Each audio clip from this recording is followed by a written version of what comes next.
ಈ ವಾರದಲ್ಲಿ ರಿಲೀಸ್ ಆಗಿರೋ ಇಂಗ್ಲಿಷ್ ಮೂವಿ ಏನೋ ಒಂದು ಲೆವೆಲ್ಗೆ ಆಕ್ಷನ್ ಆಗಿರ್ತದೆ. ಜಾನ್ ಸೀನಾ ಇದಾನೆ, ಆಂಡ್ರಿ ಸಿವಿಲ್ ಇಂಜಿನಿಯರ್, ಸೂಪರ್ ಮ್ಯಾನ್ ಇದಾನೆ ಅಂತ ಈ ಸಿನಿಮಾನ ನೋಡೋದಕ್ಕೆ ಹೋದ್ರೆ ನಿಮಗೆ ದುಡ್ಡು ವೇಸ್ಟ್ ಆಗೋದಂತ ಪಕ್ಕ. ಈ ಮೂವಿನ 300 ರೂಪಾಯಿ ಕೊಟ್ಟು ಮಲ್ಟಿಪ್ಲೆಕ್ಸ್ ಅಲ್ಲಿ ಹೋಗಿ ಕೂತ್ಕೊಂಡು ನೋಡಬಹುದಾ?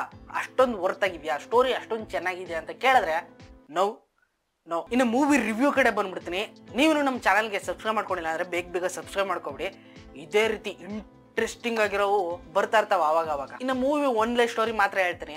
ಮೊನ್ನೆ ರಿಲೀಸ್ ಆಗೈತೆ, ಫುಲ್ ಸ್ಟೋರಿ ಹೇಳೋದ್ ಬೇಡ, ಸುಮ್ನೆ ಸ್ಪಾಯ್ಲರ್ ಯಾಕೆ ಅಂತ. ಇನ್ನು ಎಲಿ ಕಾನ್ವೆ ಅಂತ ಒಂದು ಹುಡುಗಿ, ಇಲ್ಲ ಸೂಪರ್ ಆಗಿರೋ ಹುಡುಗಿ. ಇವಳು ಒಂಥರ ಕ್ರೈಮ್ ಸಸ್ಪೆನ್ಸ್ ಸ್ಟೋರಿಗಳನ್ನ ಬರೀತಾ ಇರ್ತಾಳೆ. ನಾವಲ್ ಬರೀತಾರಲ್ಲ, ಬುಕ್ ರೈಟಿಂಗ್, ಒಂದ್ ಸ್ಪೈ ಸ್ಟೋರಿನ ರೆಡಿ ಮಾಡ್ತಾ ಇರ್ತಾಳೆ. ಅವಳು ಏನ್ ಬರೀತಾ ಇರ್ತಾಳೋ ಅಂದ್ರೆ ರಿಯಾಲಿಟಿನಲ್ಲಿ ಏನ್ ನಡೀತಾ ಇದೆ, ಈಗ ಅವಳು ಏನ್ ಬರೀತಾಳೋ ಅಲ್ಲ ಅದು ನಡೀತಾ ಇರ್ತದೆ, ಆ ತರ ಆಗ್ತಾ ಇರ್ತದೆ. ಅವಳೇನ್ ದೇವ್ರ ಅಥವಾ ಅವಳು ಮ್ಯಾಜಿಕ್ ಮಾಡೋವಳ?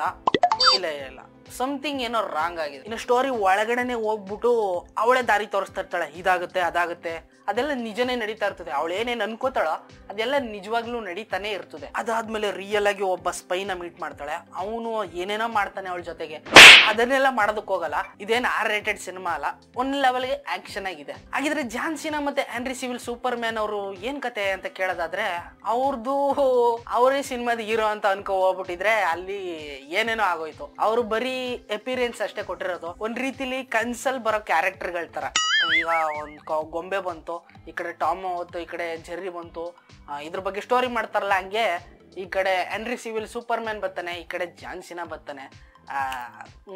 ಅವರಿಬ್ರು ಅಪಿಯರೆನ್ಸ್ ನೋಡ್ಬಿಟ್ಟು ನನಗೆ ನಿಜವಾಗ್ಲೂ ಏನೋ ಆಗ್ಬಿಟ್ಟಿತ್ತು. ಆಮೇಲೆ ಕೊನೆ ಕ್ಲೈಮ್ಯಾಕ್ಸ್ ಅಲ್ಲೂ ಕೂಡ ಸೂಪರ್ ಮ್ಯಾನೇ ಬಂದ್ಬಿಟ್ಟ. ನನಗಂತೂ ತಿಕ್ಲಿಡ್ದಂಗ ಆಗ್ಬಿಟ್ಟಿತ್ತು. ಏನ್ ನಡೀತಾ ಇದೆ ಇರ್ಲಿ ಆಯ್ತು. ನಾ ಕ್ಲೈಮ್ಯಾಕ್ಸ್ ಕಡೆನೆ ಮಾತಾಡೋದಾದ್ರೆ, ಕೊನೆ ಕ್ಲೈಮ್ಯಾಕ್ಸ್ ಅಲ್ಲಿ ಒಂದು ಕಲರ್ಫುಲ್ ಫೈಟ್ ಐತೆ. ಅದನ್ನ ನೋಡ್ಬಿಟ್ಟು ನನಗೆ ಕಿಂಗ್ಸ್ ಮ್ಯಾನ್ ಸಿನಿಮಾ ನೆನಪಾಗೋಯ್ತು. ಯಾಕಂದ್ರೆ ಈ ಸಿನಿಮಾನು ಆ ಸಿನಿಮಾನು ಡೈರೆಕ್ಟ್ ಮಾಡಿರೋದು ಒಬ್ರೆ. ಆ ಸಿನಿಮಾದಲ್ಲಿರೋ ಫೈಟ್ ಸೀನ್ ನ ಇಲ್ಲಿಗೂ ಕಾಪಿ ಮಾಡ್ಕೊಬಿಟ್ಟವ್ರೆ. ಕಲರ್ ಫೈಟಿಂಗ್ಸ್ ನ ನೋಡ್ಬಿಟ್ಟು ಏನೋ ಮಾಡ್ಬಿಟ್ಟವ್ರಲ್ಲಪ್ಪ, ಇರ್ಲಿ ಅನ್ಬಿಟ್ಟು ಸುಮ್ನೆ ಅದೇ. ಅದಾದ್ಮೇಲೆ ಇನ್ನೊಂದ್ ಸ್ಟೆಪ್ ಅಲ್ಲಿ ಸ್ಕೇಟಿಂಗ್ ಫೈಟ್ ಬರುತ್ತೆ. ಅದೊಂದ್ ಸ್ವಲ್ಪ ಪರವಾಗಿಲ್ಲ ಅನ್ನೋ ರೇಂಜ್ಗೆ ಮಾಡವ್ರೆ. ಅದು ಒಂಥರ ಚೆನ್ನಾಗಿತ್ತು.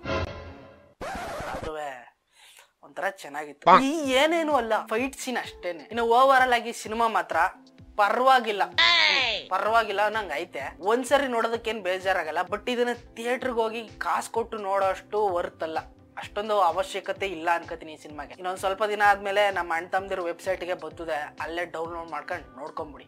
ಸಿಗ್ತೀನಿ ಮುಂದಿನ ವಿಡಿಯೋದಲ್ಲಿ. ಅಲ್ಲಿವರೆಗೂ ಕಾಯ್ತಾರಿ. ನಿಮ್ಗೆ ವಿಡಿಯೋ ಇಷ್ಟ ಆಗಿದೆ ಅಂತ ಅನ್ಕೊಂಡಿದ್ದೀನಿ. ಇಷ್ಟ ಆಗಿದ್ರೆ ಪ್ಲೀಸ್ ಲೈಕ್ ಮಾಡಿ, ಶೇರ್ ಮಾಡಿ, ಕಮೆಂಟ್ ಮಾಡಿ. ಇದೇ ರೀತಿ ವಿಡಿಯೋಸ್ಗಾಗಿ ನಮ್ಮ ಚಾನಲ್ನ ಸಬ್ಸ್ಕ್ರೈಬ್ ಮಾಡಿ. ಮುಂದಿನ ವಿಡಿಯೋದಲ್ಲಿ ಸಿಗ್ತೀನಿ. ಅಲ್ಲಿವರೆಗೂ ಕಾಯ್ತಾರಿ. Keep watching. ಬಾಯ್.